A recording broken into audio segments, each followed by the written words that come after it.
Está a punto de comenzar una edición más del Sínodo de los Obispos. Es una edición más, es decir, llevamos ya bastantes sínodos celebrados desde que el Concilio Vaticano II recuperó esta antigua tradición de la Iglesia.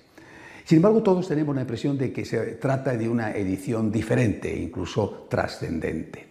No debido a que se celebre un sínodo, insisto, llevamos ya muchos celebrados, ni siquiera sobre el tema.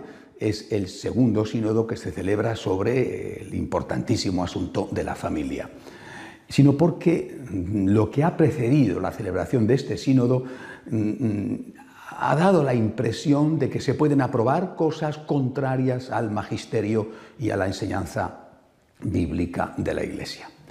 Y lo primero que hay que hacer es aclarar cuál es la diferencia entre un sínodo y un concilio. El sínodo es la reunión de un grupo de obispos que, convocados por el Papa, asesoran al Santo Padre sobre un tema particular. Es, por lo tanto, un organismo meramente consultivo. El concilio, por el contrario, es la reunión de todos los obispos, primera diferencia, que van a aprobar cosas que tienen valor de ley, siempre y cuando eso que el concilio aprueba quede refrendado por el Papa, es decir, el Papa le dé el visto bueno, si no, tampoco. Es decir, el sínodo es consultivo, el concilio es deliberativo. El concilio aprueba cosas que, lógicamente, tienen que estar refrendadas por el Papa. El sínodo tiene como objetivo ofrecerle al Santo Padre la opinión de unos cuantos obispos sobre un tema concreto. Estos obispos son los representantes de las conferencias episcopales del mundo. En función del número de obispos de esas conferencias episcopales tienen más o menos representantes. Además, el Papa siempre ha sido así, añade, completa ese número con unos obispos invitados por él.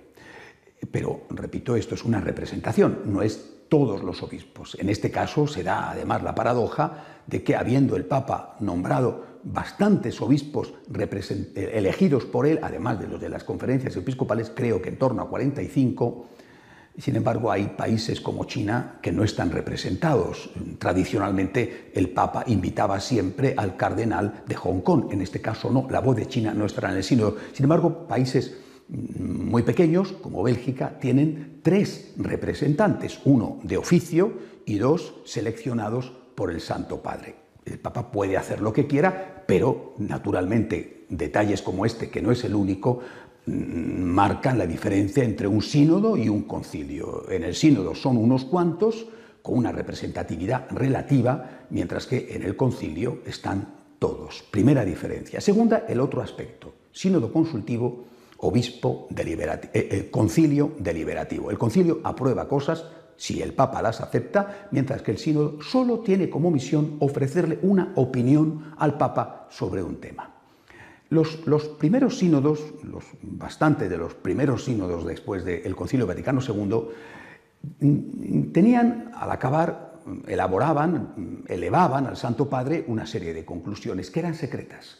Y eran secretas debido a que se pretendía dejar al Santo Padre total libertad a la hora de hacerlas propias, decidir esta sí, esta no, esta en parte, y después el Papa, en función de su libertad y de su responsabilidad, el Papa publicaba una exhortación apostólica posinodal que eso sí que era magisterio de la Iglesia. Se hacía eco, acogía el 100% de las conclusiones del sínodo o acogía el 80, el 50, lo que a él le pareciera bien. El magisterio de la Iglesia no era lo que el sínodo elaboraba, sino la exhortación apostólica que el Papa publicaba, haciendo suyas más o menos las recomendaciones del sínodo de los obispos. Repito, al principio estas recomendaciones, estas conclusiones eran totalmente secretas. Llegó un momento, no hace mucho, en que, debido a la presión de los medios de comunicación y debido sobre todo a las filtraciones, el Papa decidió que se hicieran públicas. Así se evitaba el que eran secretas, pero algún periódico las sacaba. Pero eso no significaba, ni mucho menos, que esas conclusiones del sínodo, no estoy hablando de este, sino de cualquier sínodo, que esas conclusiones del sínodo fueran doctrina de la Iglesia. No son más que recomendaciones al Papa. La doctrina es cuando el Papa publica una exhortación apostólica. Eso sí es magisterio. El sínodo no puede de ningún modo elaborar ningún tipo de magisterio. ¿Qué es lo que puede suceder ahora? Se está diciendo, no ha habido todavía un desmentido ni una confirmación oficial, que no va a haber exhortación apostólica dentro de unos meses, un año, como hasta ahora ha sido la costumbre, que no va a haber esa exhortación apostólica. En este caso, si eso no ocurriera, si solamente hubiera la reunión del sínodo y la publicación de unas conclusiones, al margen del contenido de estas, todavía no se ha celebrado el sínodo, aún no sabemos cuál es el contenido. Pero si no hubiera exhortación apostólica, desde el punto de vista doctrinal, lo que elabore, lo que produzca, lo que concluya el sínodo, desde el punto de vista doctrinal, no sirve para nada. Porque no son ni siquiera todos los obispos de la Iglesia Católica. Un grupo de obispos con una representatividad relativa deciden sobre este punto tal cosa. Eso no es magisterio de la Iglesia.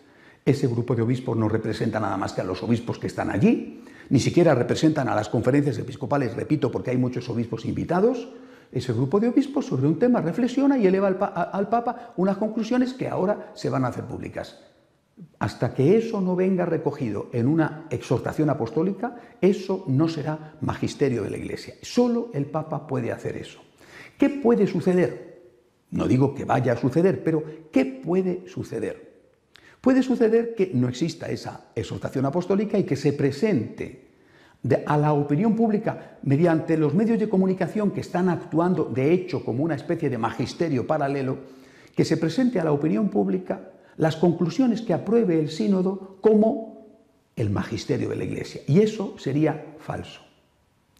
Lo que aprueba el sínodo de ningún modo es magisterio de la Iglesia. Pero puede suceder que así se presente y que se diga: el sínodo ha aprobado, los obispos han aprobado o la Iglesia ha aprobado. Lo que sea. Por ejemplo, cabe la posibilidad, no digo que vaya a ocurrir, de que el sínodo apruebe que es posible la comunión para los divorciados vueltos a casar después de un camino penitencial, sin especificar el contenido de ese camino penitencial, es decir, sin especificar que al final de ese camino penitencial, antes de la comunión, tiene que haber la conversión, la confesión y después la comunión, es decir, que tiene que haber la aceptación por parte de los cónyuges que están implicados en ese camino penitencial, la aceptación de la continencia, de la castidad en pareja. Puede ser que el sínodo aprobara esto. Los divorciados vueltos a casar podrán comulgar después de un camino penitencial que no se sabe muy bien en qué va a consistir. Inmediatamente, esos medios de comunicación, ese magisterio paralelo, empezaría a decir: la Iglesia ha aprobado. Esto no sería verdadero. La Iglesia no ha aprobado.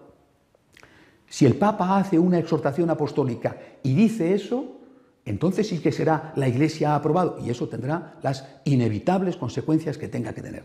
Pero mientras no sea el Papa el que lo asuma, jamás se podrá decir la Iglesia ha aprobado o los obispos dicen.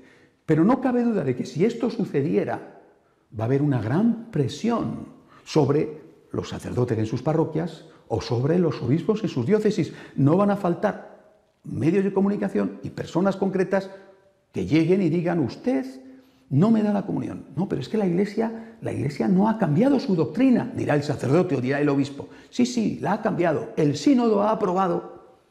Pero el sínodo no puede aprobar nada.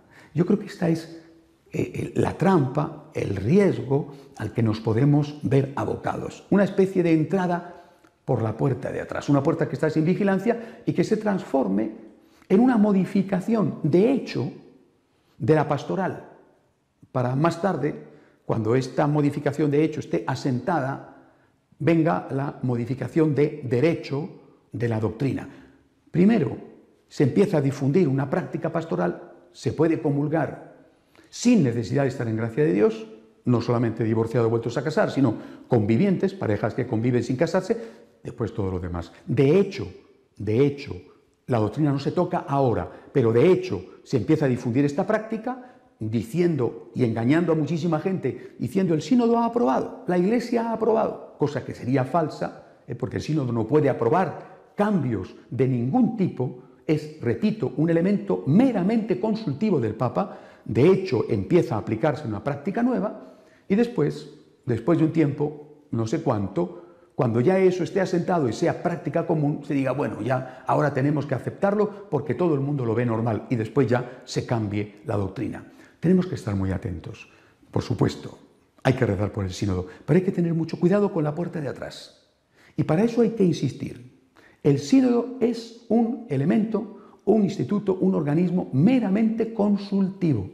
No tiene ningún valor lo que apruebe si el Papa no lo hace suyo. Y el Papa no lo va a hacer suyo por el hecho de que permita la publicación. El Papa lo va a hacer suyo cuando publique una exhortación apostólica donde con su autoridad magisterial recoja en todo o en parte los consejos que el sínodo le ha dado. Recemos por el sínodo y recemos para que también la puerta de atrás esté vigilada. Hasta la semana que viene, si Dios quiere.